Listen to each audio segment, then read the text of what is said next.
నల్గొండ జిల్లాలో నాగార్జున సాగర్ లో గంజాయి రవాణా కలకలం రేపుతోంది. డీసీఎం వాహనంలో ఖాళీ టమాటా ట్రేల మధ్య 168 ప్యాకెట్ల గంజాయి అక్రమంగా తరలిస్తుండగా పోలీసులు పట్టుకోవడం జరిగింది. ఈ అంశానికి సంబంధించిన సమాచారం మన నల్గొండ ప్రతినిధి శ్రీనివాసరావు అందజేస్తారు.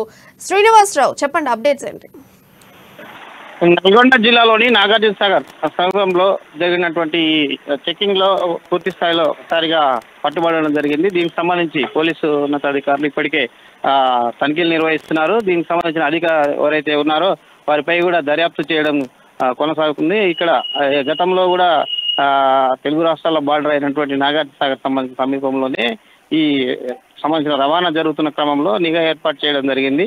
గతంలో కూడా పోలీసు సంబంధించినటువంటి జిల్లా ఎస్పీ గారు మారినప్పుడు కూడా టోటల్ గా రాష్ట్ర వ్యాప్తంగా ఉన్నటువంటి మార్క ద్రవ్యాలను పూర్తిగా పట్టుబడి చేసి ఏదైతే యువతకు ఇబ్బందికరంగా మారుతూ వాళ్ళని ఆరోగ్యకు గురి చేస్తున్నటువంటి పరిస్థితి, దీని మీద ఉక్కుపాదం పెట్టిన ప్రభుత్వం ఆదేశాల మేరకే చేస్తున్నట్లు కూడా గతంలో మీడియాకు కూడా తెలియజేయడం జరిగింది. ఇది నల్గొండ జిల్లాలో ఉన్నటువంటి పరిస్థితి. కాంగ్రెస్ ప్రభుత్వం అయితే అతి ముఖ్యంగా గంజా మీద చాలా ఫోకస్ పెట్టింది. అంటే ఎట్లాగైనా దీన్ని నిర్మూలించాలని చెప్పేసి ప్లాన్ చేస్తుంది. అంటే దీన్ని నిర్మూలించడానికి కాంగ్రెస్ ప్రభుత్వం తీసుకునేటువంటి ప్లాన్స్ ఎలా ఉన్నాయి? ఓవరాల్ గా రాష్ట్ర వ్యాప్తంగా చూసినట్లయితే ఇప్పటికే పోలీసు ఉన్నతాధికారులకు రాష్ట్ర డీజీపీ గారు అయితేనేమి ఇక్కడ ఇంటెలిజెంట్ సంబంధించినటువంటి వారు కూడా ఉత్తర్వులు జారీ చేయడం జరిగింది. అదే సంబంధించిన ఆదేశాలను మాత్రం జిల్లా ఎస్పీలకు, ఉమ్మడి నల్గొండ జిల్లాలో ఉన్నటువంటి ఎస్పీలు ఇప్పటికే ఉన్నతాధికారులకు ఉత్తర్వులు జారీ చేశారు. దీంతో పాటు భారీ బందోబస్తుకు సంబంధించినటువంటి నిఘా కూడా ఏర్పాటు చేశారు.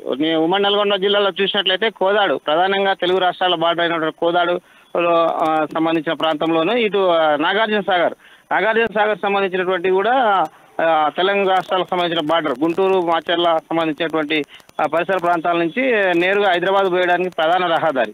ఈ రహదారుల ద్వారా ఈ సంబంధించినటువంటి చీకటి వ్యాపారాలు అయితేనేమి ఇక్కడ ఉన్నటువంటి మాఫియా కొంతమంది గతంలో కొంతకాలంగా ఈ వ్యాపారాలు కొనసాగుతున్నాయి. గత కొంతకాలంగా ఈ నిఘా ఏర్పాటు చేసిన కొంత వైఫల్యం అనేది స్పష్టంగా కనబడ్డది. కానీ నేడు ప్రభుత్వం నూతనంగా ఏర్పడిన తర్వాత పూర్తి స్థాయిలో ఒక విధి విధానాలకు అనుగుణంగా పూర్తిగా ప్రతి సంబంధించిన డ్రగ్స్ అయితే సంబంధించిన మారక ద్రవ్యాలు ఎవరైతే ఈ రాయబారాలకు సంబంధించి వ్యాపారాలు చేస్తున్నారో రాజకీయ ప్రలోభాలకు ఎవరైనా లొంగకుండా పూర్తి స్థాయిలోనే ఒక ఉన్నత స్థాయి కమిటీ కూడా వేయడం జరిగింది. దీంతో పాటు అన్ని జిల్లాలకు ఆదేశాలు కూడా జారీ చేయాలి. అందులో భాగంగానే ఈ తనిఖీలు నిర్వహిస్తున్నట్లు కూడా జిల్లా పోలీస్ యంత్రాంగం ఇప్పటికీ తెలియజేయడం జరిగింది. ఇది ఉమ్మడి నల్గొండ జిల్లాలో ఉన్నటువంటి పరిస్థితి. శ్రీనివాస్, చూసుకుంటే ఎక్కువగా ఏ ప్లేసెస్ లో గంజాయి ట్రాన్స్ఫర్ అవుతుంది, సరఫరా అవుతుంది, అండ్ అలాగే ఏ టైంలో జరుగుతుంది? ఒకవేళ గంజాయి తరలిస్తుండగా పట్టుపడితే ఈ ప్రభుత్వం ఎలాంటి శిక్షలు విధిస్తోంది? గతంలో చూసినట్లయితే ఉమ్మడి నల్గొండ జిల్లా వ్యాప్తంగా చూసినట్లయితే కోదాడులో ప్రధానంగా ఖమ్మము, నల్గొండ జిల్లా బార్డర్లే కాకుండా సూర్యాపేట జిల్లా బార్డర్లో కూడా ఆంధ్ర నుంచి వస్తున్నటువంటి విశాఖ ప్రధానం చూసినట్లయితే ఈ ఉత్పత్తులకు సంబంధించినటువంటి ప్రధాన కేంద్రం విశాఖ అని చెప్పవచ్చు. ఆ ప్రాంతాన్ని నుంచి హైదరాబాద్, ఏదైతే క్యాపిటల్ సిటీగా ఉన్నటువంటి హైదరాబాద్ సంబంధించినటువంటి ప్రాంతానికి అక్కడ ఉన్నటువంటి విదేశీయులు అయితేనేమి కోకోనట్స్ ఇలాంటి వ్యాపారాల్లో భాగంగా ఈ డ్రగ్స్ కూడా ఇక్కడికి వెళ్ళి రవాణా అవుతున్నట్లు కూడా స్పష్టంగా ఉన్నతాధికారులు గతంలో కూడా దీనికి సంబంధించినటువంటి చెకప్ లో స్పష్టంగా అర్థమైనటువంటి పరిస్థితి. అదే అదునుగా చేసుకొని సంబంధించినటువంటి వ్యాపారవేత్తలు ఎవరైతే ఈ మాఫియాకు సంబంధించినటువంటి వ్యాపారవేత్తలు ఉంటారో ఈ సంబంధించినటువంటి ఖరీదైన కార్లలో దీన్ని రవాణా చేయడం, దాంతోపాటు యువత ఎవరైతే డ్రగ్స్ కు బానిసలు అవుతున్నారో వారిని టార్గెట్ గా చేసుకొని ఒక ఫ్యాషన్ గా తిరుగుతున్నటువంటి యువతను కూడా ఇందులోకి ఇన్వాల్వ్ చేసి రవాణాకు సంబంధించినటువంటి ప్రధాన జాతీయ రహదారుల మీద ఈ రవాణా జరుగుతున్నట్లు కూడా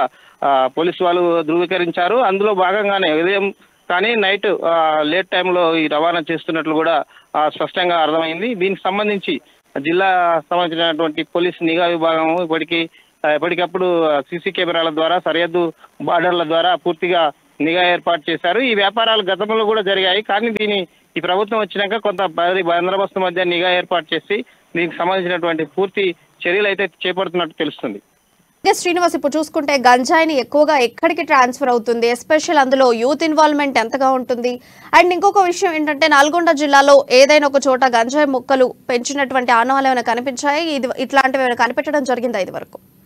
ఓవరాల్ గా చూసుకున్నట్లయితే నల్గొండ జిల్లా సంబంధించి మాత్రము ఇక్కడ గంజాయి సాగు ఏం లేదు. కాకపోతే ఆంధ్ర బార్డర్ ఏదైతే ఉంటుందో మన కోదాడు అటు వెళ్తే సూర్యాపేట సంబంధించిన ఖమ్మం జాతీయ రహదారుల మీద ప్రధానంగా రవాణాకు మాత్రము అవి అదునైన ప్లేస్ గాను వాళ్ళు చెప్పుకుంటూ గతంలో కేసులు కూడా నమోదైనాయి. ఇక శ్రీశైలం హైవే చూసినట్లయితే ఇటు డిండికి సంబంధించినటువంటి ఏరియాలో కూడా అది నియరెస్ట్ ఏపీ బార్డర్ అవుతుంది. కర్నూలు ఏరియాకి సంబంధించి అక్కడి నుంచి కూడా గంజాయి పెద్ద ఎత్తున రవాణా అవుతున్నట్లు కూడా అక్కడ ఉన్నటువంటి పోలీసులు గతంలో కొన్ని కేసులు కూడా చేయడం జరిగింది. అయితే రాష్ట్రానికి సంబంధించిన సరిహద్దులలో ప్రధానంగా వేరే సంబంధించినటువంటి రాష్ట్రాల ప్లేసులలోని ఉత్పత్తులు ఇక్కడ కొనసాగుతూ ఈ విధంగా రవాణా మాత్రం ప్రధానంగా హైదరాబాద్ కేంద్రంగా రవాణా చేసుకోవడానికి ప్లాన్ చేసుకుంటున్నారు వాళ్ళు. గతంలో చేసినటువంటి రవాణా కూడా పూర్తిగా వాళ్ళు విజయనగరం, విశాఖపట్నం తదితర ప్రాంతాలలో వాళ్ళకు పూర్తిగా అక్కడ వ్యాపారాన్ని కేంద్రీకృతమైనటువంటి వారే ఈ హైదరాబాద్ సంబంధించినటువంటి మెయిన్ సిటీస్ ప్రధానంగా ఇంజనీరింగ్ కాలేజ్ విద్యార్థులు యువతని టార్గెట్ గా చేసుకుని వ్యాపారం చేస్తున్నటువంటి పరిస్థితి. Thank you for updates.